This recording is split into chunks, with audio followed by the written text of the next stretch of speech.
بسم الله الرحمن الرحيم سبح اسم ربك الأعلى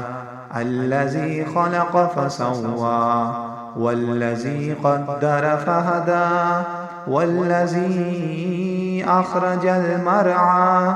فجعله غثاء أحوى سنقرئك فلا تنسى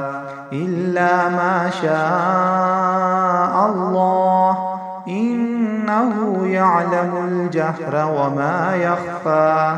ونيسرك لليسرى فذكر إن نفعت الذكرى سيذكر من يخشى ويتجنبها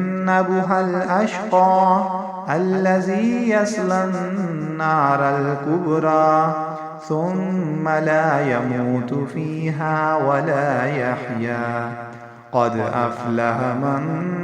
تزكى وذكر اسم ربه فصلى